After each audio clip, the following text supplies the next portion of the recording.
Uh, Namaste. Earlier session we saw how to mark the accents in Padapaatha based on the Samhitaa-paatha. This is just a continuation of that session. We will quickly see the aspects that we went through in the earlier session and proceed from there. So in this, we learned about udatta, anudatta, and swarita. The most important point is these swaras apply only to the vowels and not to the consonants. And we took the example of this Parthasarathi Swami temple procession, wherein there is a group that precedes the main deity. So when people see the group coming, they know that the deity is not far behind, and they will immediately come outside and wait for the deity. So the group of people chanting the Divya Prabandham, they actually indicate the arrival of the main deity. So this is what we, in the context of the swaras, udatta being the most important one, anudatta precedes udatta, and udatta is a supreme swara. In every specific pada or a word, one letter gains the supreme position. This is how the rishis have heard it, have realized that mantra. So that gets the position of udatta. And again, coming back to the procession, here there is another group chanting the Vedas. They follow the deity. So when we see them, we would know that the deity has just passed by, and these people are following the deity. So they are the indication. So Swarita is an indication that the previous one was Udatta. It has just gone. And again, after the in the procession, after the people chanting the Vedas, we have other devotees, or on special occasions, we will have this group of boys trying to have a miniature of the same idol, try to do the same kind of alankara and all that. So these could be one or more group of boys, and there could be other devotees that simply follow the entire procession. So looking at the summary, we have udatta, which is the most important swara, and there is no marking for it. We have anudatta, there is an indication for it. We can identify anudattas. There is swarita, we can identify swarita. For ekashruti, it follows swarita. There is no specific marking, but yet we can differentiate between these two because udatta will be between anudatta and swarita. It will be accompanied by these two. So if we find one of these, we can know for sure that there is a udatta there. And ekashruti, though it doesn't have any say uniform or any identifiable mark, but we wouldn't get confused that it would be an udatta because of its position. It comes after the swarita, and it is not between an anudatta and a swarita. So that's how we identify. The most important thing is when we look at the Samhitaa-paatha, we should be able to identify the udattas. Now, certain cases, there will be an anudatta preceding. Again, taking the example of a procession, on special occasions, there will be, say, a musical band which precedes the people chanting the pasurams. So that is a possibility. And in rare occasions, taking the example again, we would have another deity of, say, Andal or some Alvar who gets to accompany the main deity. So this is a specific exceptional case. We could say we would be seeing an example of Mitra Varuna, where it is a compound word, but both Mitra and Varuna both deserve to have a udatta. So we would notice two udattas coming one after the other immediately, and there is no swarita or an anudatta between them.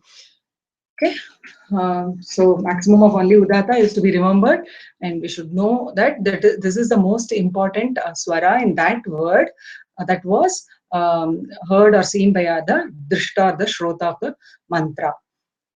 And this defines udatta, anudatta, and swaritaha. Uchchaihi udattaha, nichaihi anudattaha, samaharaha swaritaha.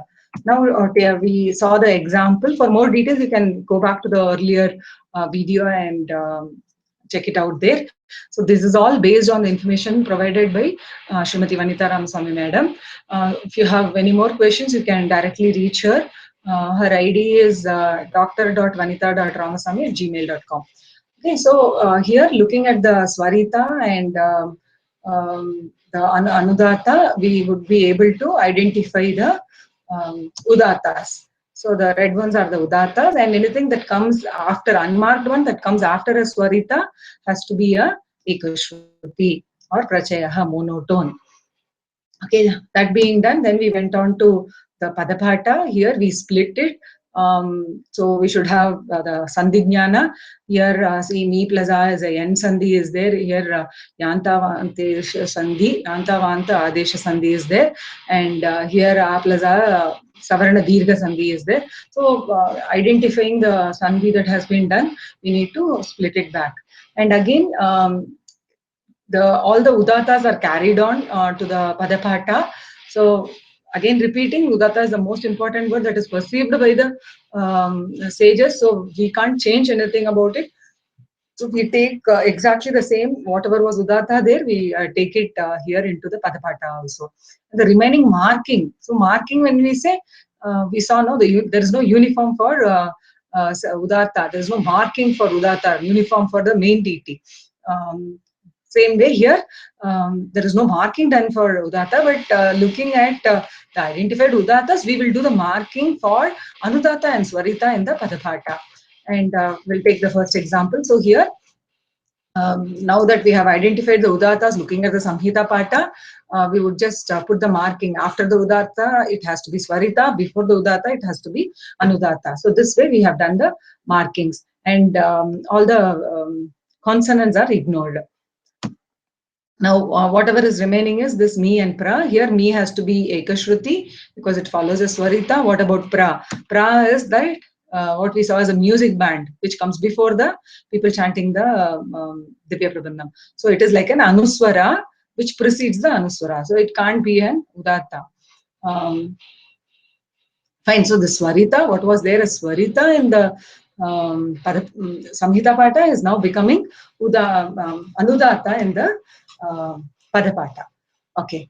So this is how we tried out all the parts of this specific Samhitaa-paatha. We had one more exercise there. We could access this specific deck and we could try it out. Is available in Nivedita 2015.wordpress.com. Okay, few more aspects that I wanted to cover about this. Okay, let's see here. There is a avagraha symbol that is put here after V. So why is this done? V is an upasarga. So when we are doing Padapaatha, when we are splitting, whenever we see a prefix upasarga, we need to identify it by splitting it from the remaining part of the word by an avagraha symbol. So this is one aspect that we need to know. So all of these, we need to practice looking at what has been given in the book. We need to identify this earlier, and that is how we'll be able to do it in the exam also. So know that the V is a upasarga and there is a avagraha symbol that is required before it. Here Adi, again there is avagraha symbol because it's an upasarga. Okay, I would like to go through a few other aspects also. Just a minute.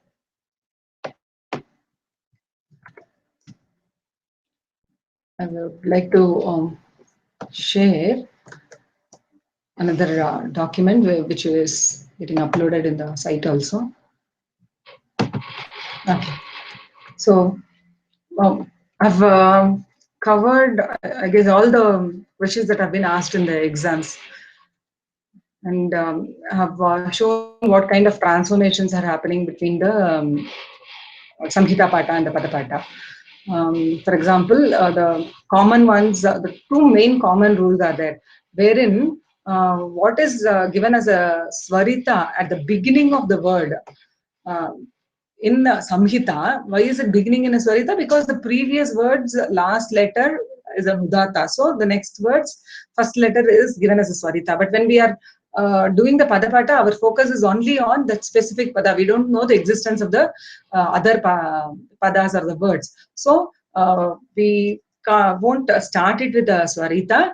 We would make it an anudatta, because there will be there could be a udatta in the current word padam, or there need not be also. Fine. And again, avagraha symbol here, pravate jaha. Another point to notice, I mentioned about upasargas having avagraha symbol, also compound words. Like this was a upasarga, V plus bhidakaha. But mauja patasya, here it is a compound word. So it is being split, and avagraha symbol indicates that these are two different words. Here also, pravate and jaha, it is indicated by an avagraha symbol. Here, somasya iva, it is indicated by an avagraha symbol. So it's better that we look at the important shlokas that are given there, and be prepared as to which needs to be split in which way. But for us to remember easily, know that the reason for the avagraha symbol is either because it's a prefix, because prefix could also change the meaning of the word. What was the original word? Adding a prefix, the meaning might change. So it is indicated as two different parts.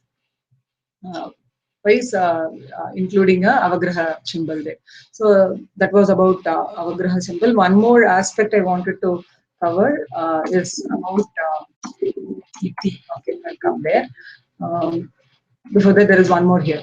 Yeah, there is a number 3, and there is also a anudatta symbol. There is an swarita symbol. Too many things that we are not familiar with. We don't have to be afraid. We can ignore that the additional 3, the underscore, the anuswara, anudatta symbol or the swarita symbol. But still, let me explain this to some extent, though it is not required from our exam perspective. So here, what has happened is, it is kwa plus idanim has become kvedanim due to sandhi. Here. Because of the sunitaha, the tha becoming the udatta, the next one here, yeah, it has to be a swarita to indicate that taha is an udatta, and also this idanim, that dha is the udatta, so the previous one has to be an anudatta. So here it is a combination of swarita and anudatta, and it is resulting in a dirgha letter, long vowel. A. A is a long vowel. A, I, O, O are all long. I, U is short. A is short. So A, I, U, A, I, O, O. These are all considered as long vowels. So here, what we have is this combination is resulting in a long vowel, and it qualifies to become both swarita and anudatta. So that is indicated here by the symbol 3 to indicate that it is long, and with these symbols of anudatta and swarita. So that complexity we can ignore when we are doing Padapaatha, and what happens here is the kwa becomes a swarita here. Again, one technical point there, these are called independent swarita. This is an example of an independent swarita, or Jatyadi Swarita. It is referred to as Jatyadi because there are 4 types, starting with Jatya Swarita. There are different 4 different types of Swaritas, which are considered as independent Swaritas. So we need not have to get into those details, but just know that there is this concept, and we need to take care when we are doing the Padapaatha to ensure that the Swarita and the Anudatta are getting marked correctly. One more thing I wanted to show. Just give me a minute. One aspect that I want to mention is about this term iti that is getting included in the Padapaatha, while it is not actually explicitly present in the Samhitaa-paatha. So this process of adding iti is called itikarana, and this has some. This is done to indicate a specific symbol. Pragrihya is a samya, is a symbol, and it is important in the other forms of recitation like Ganapata to know that there is a pragrihya coming over there, and that is done by including iti here. And this pragrihya samya comes when the term referred here is is in dual number. So it is neither a singular indicating a it is neither a word in a singular number or in plural. It is dual in number. And for example, like if there is a term which indicates heaven and earth. So like that, here Rodasi is indicating two different. It is a samasta padam combining two different numbers, and another most important thing is it should be ending in a e or a or a u, not for a. So if it is in e, a or u, then this iti gets included here. So again, how do we get this? It is the best thing is to look at the book and understand where all it comes. But now when we know the meaning of the specific word, and now that we know that it is in dual, and it refers to two different things, it is a combination of two nouns, and also it is ending in e or a u or a. It is easier for us to memorize that iti has to come here. So that's how, this is how we'll be doing this iti karana. And there are certain rules around it. I guess it also comes with u. Here we see when u is there in the Samhitaa-paatha, here om is given. So there is a rule which says when u is there, it has to be elongated. So u has become u, and this anuswara has to be added, so that Chandrabindu is included, and also itikarana has to be done, and hence iti has been included there. So we need to remember about this prahrihya samya, and how we need to include that iti. So these are all the additional aspects that I wanted to mention. One is about the inclusion of iti, another is how we split the upasargas and words, two different words combined in a compound word, how we indicate it by this avagraha symbol.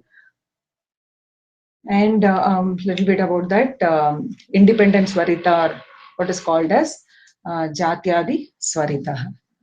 Um, if you have any more questions, I would strongly recommend you to try out now based on what has been given here.